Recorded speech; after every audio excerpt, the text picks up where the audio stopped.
Fifth class పద్య నవరత్నాలు సాధన పత్రం 1 7th lesson. చదవడం, వ్యక్తపరచడం. తారుమారైన పద్య పాదాలను సరిచేసి రాయండి.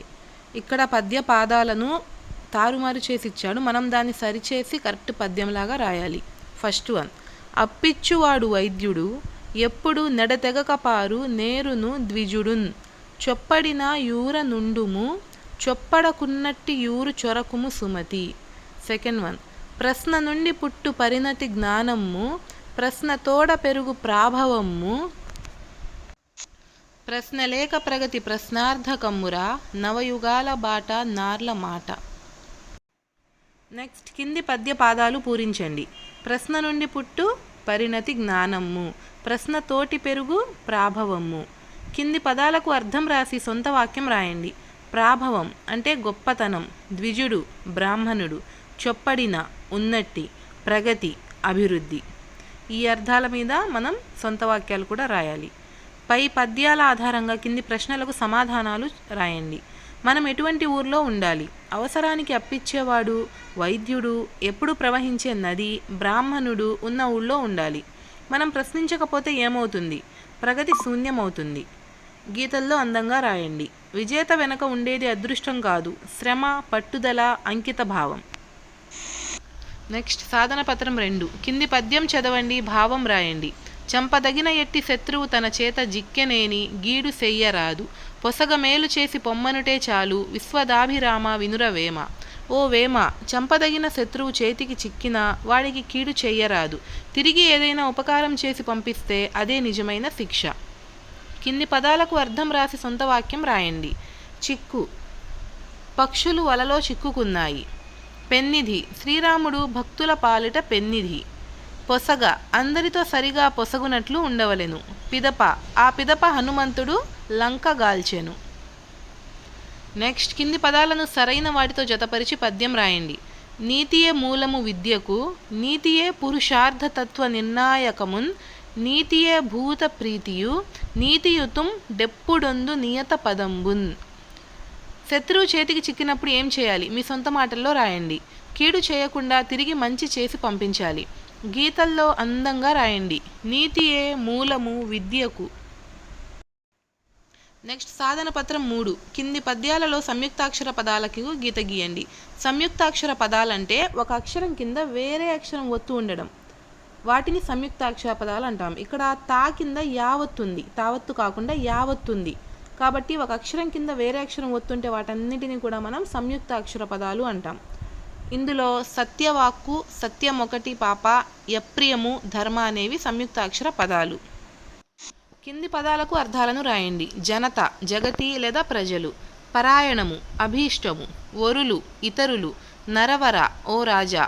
సంహారము, నశింపచేయుట. సత్యవాక్కు, మంచి మాట. నెక్స్ట్, కింది భావానికి తగిన పద్య పాదాలు గుర్తించి రాయండి. నిజము ఒకటే పాపాలను సంహరిస్తుంది. దీనికి సంబంధించిన పద్యంలో ఉన్న లైన్ను రాయండి. సత్యం ఒకటి పాప సంహారమును జేయు. సత్యం మీద భూమి నిలబడి ఉంది, నిజము మీద భూమి నిలబడి ఉండును. పై పద్యాల ఆధారంగా కింది ప్రశ్నలకు సమాధానాలు రాయండి. ఇతరుల పట్ల మనం ఎలా వ్యవహరించాలి? ఇతరులకు మనసుకు బాధ కలిగించే పనులు మనం చేయకూడదు. సత్యవాక్కు వలన ఏమి జరుగుతుంది? సత్యవాక్కు వలన జగతి నడుస్తుంది. గీతల్లో అందంగా రాయండి. పరుల సేవే పరమధర్మం. నెక్స్ట్, సాధన పత్రం 4. కింది పద్యాలు చదవండి. చదువని వాడగ్నుండగు చదివిన సద్వివేక చతురత కలుగున్, చదువగ వలయును జనులకు చదివించెద నార్యులొద్ద చదువుము తండ్రి.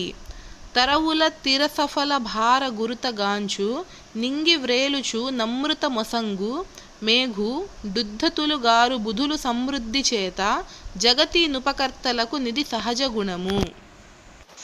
కింది పదాల అర్థాలు రాయండి. చతురత, వివేకము. నింగి, ఆకాశం. సమృద్ధి, నిండుగా. ఆర్యులు, గురువులు లేదా పెద్దలు.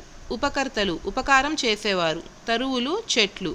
కింది పద్యపాదాలను వరుస క్రమంలో రాయండి.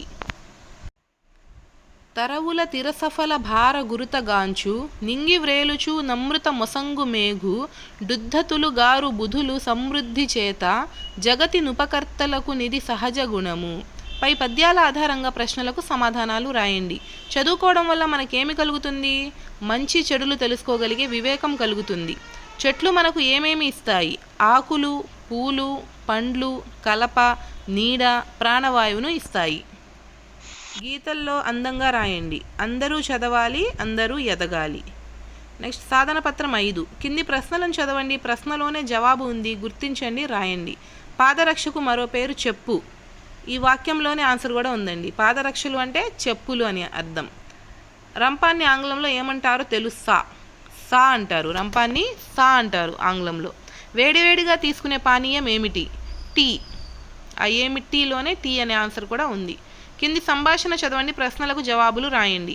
నూతిలో పడి ఉన్న నక్కను మేక చూసింది. మేక: నక్కబావా నక్కబావా, ఏంటి నూతిలో ఉన్నావు? నక్క: మేకను మోసం చేయాలని భావించింది నక్క. ఇక్కడ తాగడానికి మంచినీరు ఉంది, అందుకే ఈ నూతిలో దిగా అంటుంది. దానికి మేక నిజమా అంటుంది. అప్పుడు నక్క: అవును, నీరు ఎంత రుచిగా ఉందో నువ్వు చూడు రా అని పిలుస్తుంది. మేక: సరే ఇప్పుడే వస్తున్నా అంటూ నూతిలో దూకుతుంది. నక్క: భలే వచ్చావులే అంటూ మేక మీద ఎక్కేసి నూతిలో నుంచి బయటకు వచ్చేస్తుంది. మేక: అయ్యో, ఈ జుత్తుల మారి నక్క నన్ను మోసం చేసిందే, నన్ను రక్షించేదెవరు అంటూ ఏడ్చింది. నూతిలో మంచినీరు ఉందని ఎవరన్నారు?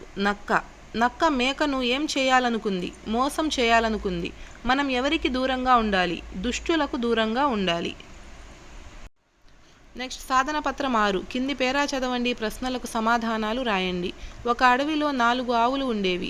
అవి పచ్చిక ఎక్కువగా ఉన్న ప్రదేశానికి వెళ్ళాయి. 4 ఆవులు చాలా స్నేహంగా కలిసిమెలిసి ఉండేవి. వీటిపైన దాడి చేయడానికి సింహం సాహసించేది కాదు. కొద్ది రోజులలో ఆవుల మధ్య గొడవ జరిగింది. ఎవరికి వారుగా విడిపోయాయి. అవి ఒంటరిగానే ఆహారం కోసం వెళ్ళాయి. ఇది గమనించిన సింహం ఒక్కొక్క దానిపై దాడి చేసి చంపివేసింది. ఐకమత్యం లేకపోవడం వల్ల అవన్నీ ఘోర నష్టాన్ని చవిచూశాయి. అడవిలో ఆవులు ఎక్కడికి వెళ్ళాయి? అడవిలో పచ్చిక ఎక్కువ ఉన్న ప్రదేశానికి వెళ్ళాయి ఆవులు. మొదట్లో సింహం ఎందుకు దాడి చేయలేకపోయింది? 4 ఆవులు కలిసిమెలిసి స్నేహంగా ఉండడం వల్ల దాడి చేయలేకపోయింది. ఐకమత్యం ఉంటే కలిగే ఉపయోగం ఏమిటి? ఐకమత్యం వల్ల ఎంతటి కష్టాన్నైనా ఎదుర్కోవచ్చు. పద్యం చదవండి. ప్రశ్నలు తయారు చేయండి. మేడి పండు చూడా మేలిమై యుండును, పొట్ట విప్పి చూడా పురుగులుండు, బిరికివాని మదిని బింక మీలాగురా, విశ్వదాభిరామ వినురవేమ. ఈ పద్యం ఆధారంగా మనం ప్రశ్నలు తయారు చేయాలి. మేడిపండు చూడ్డానికి ఎలా ఉంటుంది? మేడిపండు లోపల ఏమి ఉంటాయి? పిరికివాడు పైకి ఎలా కనిపిస్తాడు? ఈ పద్యం రాసింది ఎవరు? మది అంటే అర్థం ఏమిటి? సాధన పత్రం 7. ఒకే అక్షరం ప్రథమాక్షరంగా అంత్యాక్షరంగా ఉండే పదాలు రాయండి. ఉదాహరణకు తా అనే అక్షరం ప్రథమాక్షరంగా ఉండే పదాలు: తలుపు, తబలా, తగరం. అంటే తాతో స్టార్ట్ అవ్వాలి. నెక్స్ట్ తా అనేది అంత్యాక్షరం, అంటే చివర తా వచ్చే పదాలు: కవిత, కొలత, వనిత. సేమ్ ఇలాగే కా, రా, మాకముస్తే ము అక్షరాలతో పై విధంగా పదాలు రాయాలి. కా ప్రథమాక్షరంగా ఉండే పదాలు: కలప, కలువ, కథలు. కా అంత్యాక్షరంగా ఉండే పదాలు: మసక, అరక, చిలుక. రా ప్రథమాక్షరంగా ఉండే పదాలు: రణం, రథం, రసము. రా అంత్యాక్షరంలో ఉండే పదాలు: చివర, అలమర, నగర. మాకముస్తే ము ప్రథమాక్షరంగా ఉండే పదాలు: ముత్యము, మునగ, మురికి. ము అంత్యాక్షరంగా ఉండే పదాలు: స్నేహము, జీతము, వానరము. నెక్స్ట్ తా గడికట్టును పూరించండి. ఈ పక్కనున్న బాక్స్ని హింట్స్ సహాయంతో పూరించండి. ఫస్ట్ది: ప్రతి ప్రాణికి ఉంటుంది తల, ప్రతి ఇంటికి ఉంటుంది తలుపు, ఇద్దరు కలిస్తే జత. కుమారుడిని ఇంకా ఏమంటారు? తనయుడు. పురాతనం అంటే పాత. ఒక వాయిద్యం పేరు తాతో స్టార్ట్ అవ్వాలి: తబల. వారానికి ఒకసారి జరిగే బజారు: సంత. తాంబూలానికి అవసరమయ్యేది: తమలపాకు. నిరంకుశంగా పాలించేవాడు: నియంత. నెక్స్ట్ సాధన పత్రం 8. కింది పదాలను గమనించండి. వీటిలో 2 పదాల సంబంధం ఉంది. అలాంటి పదాలను జతపరచండి. వాటితో ఏవైనా 2 వాక్యాలు రాయండి. రైతు, భూమి, తరంగిణి, చేపలు, ధరిత్రి, ఫలాలు, బువ్వ, నిజం, జలచరాలు, నది, పండ్లు, సత్యం, కర్షకుడు, భోజనం. కర్షకుడు అంటే రైతు. కర్షకుడు కష్టించి వ్యవసాయం చేస్తాడు. అలాగే రైతు మీద సొంత వాక్యం: రైతు దేశానికి వెన్నెముక. ఇందులో పదాల మధ్య సంబంధం. నది, తరంగిణి అన్న ఒకటే, ధరిత్రి అన్న భూమి అన్న ఒకటే, ఫలాలు, పండ్లు, నిజం, సత్యం, భోజనం, బువ్వ, చేపలు, జలచరాలు. వీటి మీద సొంత వాక్యాలు. ధరిత్రి ఓర్పు గలది, భూమి గుండ్రంగా ఉంటుంది, నిజం నిలకడ మీద తెలుస్తుంది, ఎల్లప్పుడూ సత్యాన్నే పలకాలి. నెక్స్ట్ కింది పదాలకు వ్యతిరేక పదాలు రాయండి. కీడు, మంచి, అబద్ధం, నిజం, అసత్యం, సత్యం, శత్రువు, మిత్రుడు, అగౌరవం, గౌరవం, కష్టం, సుఖం. ఈ కింద ఇచ్చిన పదాలతో వాక్యాలను పూరించండి. ఎటు చదివినా ఒకే విధంగా ఉండే వాక్యాలు ఏర్పడతాయి. ఇలాంటివి మరికొన్ని మీకు తెలిస్తే రాయండి. ఇరుక, దామం, నలుప, సామి, నగరం. కారు, ఇరుక, పాలు, నలుప, రంగ, నగరం, మీసాల, సామి, మందార, దామం. నెక్స్ట్ సాధన పత్రం 9. అతి, పదం కలిపి పదాలు రాయండి. వాటితో సొంత వాక్యాలు రాయండి. ఇక్కడ ఇచ్చిన పదాలన్నిటికీ కూడా అతి అనే పదాన్ని చేర్చండి. వినయం, అతి వినయం. దీంతో సొంత వాక్యం రాయండి. అతి వినయం ధూర్త లక్షణం. నిద్ర, అతి నిద్ర. సోమరులు అతిగా నిద్రపోతారు. విశ్వాసం, అతి విశ్వాసం. అతి విశ్వాసం పనికిరాదు. వేగం, అతివేగం. అతివేగం ప్రమాదకరం. వాక్యాలు చదవండి. గీత గీసిన పదానికి అదే అర్థం వచ్చే మరొక పదంతో వాక్యాన్ని తిరిగి రాయండి. ఇక్కడ అండర్లైన్ చేసిన పదానికి సేమ్ అదే అర్థం వచ్చే ఇంకొక పదాన్ని ఉపయోగించి రాయాలి. చెట్లు మధుర ఫలాలను అందిస్తాయి. మధుర అంటే తీయని అని రాయొచ్చు, కమ్మని అని కూడా రాయొచ్చు. చెట్లు తీయని ఫలాలను అందిస్తాయి. రైతు శ్రమ లేకపోతే పంటలు పండవు. రైతు కష్టం లేకపోతే పంటలు పండవు. సత్యవాక్కు వల్లనే జగతి నడుస్తుంది. సత్యవాక్కు వల్లనే ప్రపంచం నడుస్తుంది. కింది పదాలలో ఏవైనా 2 పదాలను ఉపయోగించి సొంత వాక్యాలు రాయండి. మేఘాలు, నీరు, నిండి, ఉన్నప్పుడు, వైద్యుడు, అప్పు, నది, ప్రశ్న, కురుస్తాయి, జ్ఞానం, వర్షాలు, మనిషి, విలువ, ఇచ్చేవాడు. చెరువులో నీరు నిండితే కప్పలు చేరుతాయి. జ్ఞానం ద్వారా మనిషి విలువ పెరుగుతుంది. అప్పు ఉన్నప్పుడు నిద్ర పట్టదు. వైద్యుడికి ప్రాణం విలువ బాగా తెలుసు. వర్షాలు కురిస్తే నదులు పొంగుతాయి. ప్రశ్నించడం ద్వారా సమాజంలో మనిషి విలువ పెరుగుతుంది. సాధన పత్రం 10. కింది ప్రశ్నలకు జవాబులు రాయండి. మనం ప్రశ్నలు ఎందుకు వేస్తాం? జ్ఞానం పెంచుకోవడానికి, అసలు విషయం తెలియడానికి, ప్రగతి సాధించడానికి ప్రశ్నలు వేస్తాము. ఒక గ్రామంలో ఎవరెవరు ఉండడం అవసరమని పద్యంలో చెప్పారు. అవసరానికి అప్పిచ్చేవాడు, వైద్యుడు, ఎప్పుడూ ప్రవహిస్తూ ఉండే నది, మంచి చెడ్డలు చెప్పే బ్రాహ్మణుడు ఉండే గ్రామంలో ఉండడం అవసరమని పద్యంలో చెప్పారు. నెక్స్ట్ ఉపకారం చేసేవారికి ఎలాంటి సహజ గుణాలు ఉంటాయి? కోరుకోకుండానే చెట్లు పండనిస్తాయి. మేఘాలు అమృతం వంటి వర్షాన్ని ఇస్తున్నాయి. పండితులు అహంకారం పొందకుండా జ్ఞానాన్ని అందిస్తున్నారు. ఉపకారం చేసేవారికి ఎలాంటి సహజ గుణాలు ఉంటాయి?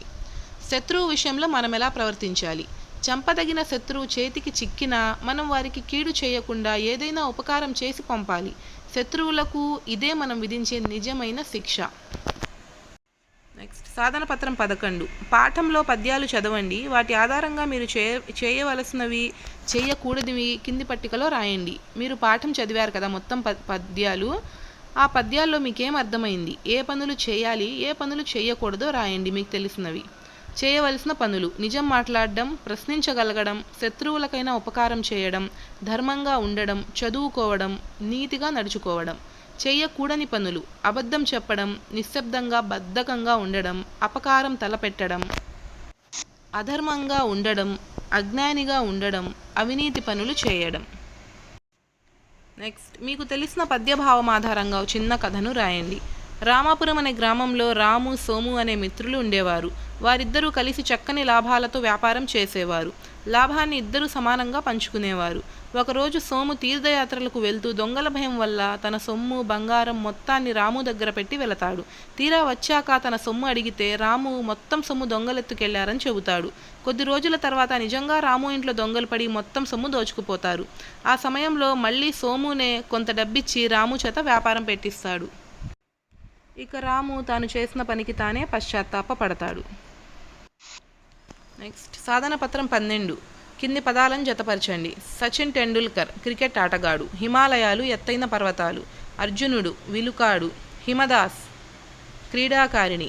శోభానాయుడు నాట్యకారిణి. కింది పురుషవాచక పదాలకు స్త్రీవాచక పదాలు రాయండి. ఫర్ ఎగ్జాంపుల్ కళాకారుడు అంటాం పురుషుల్ని. అదేవిధంగా అదే స్త్రీ అయితే ఏమంటాం? కళాకారిణి. నటుడు నటి. గాయకుడు గాయని, బాలుడు బాలిక, వైద్యుడు వైద్యురాలు, ఉపాధ్యాయుడు ఉపాధ్యాయురాలు, అధికారి అధికారిణి.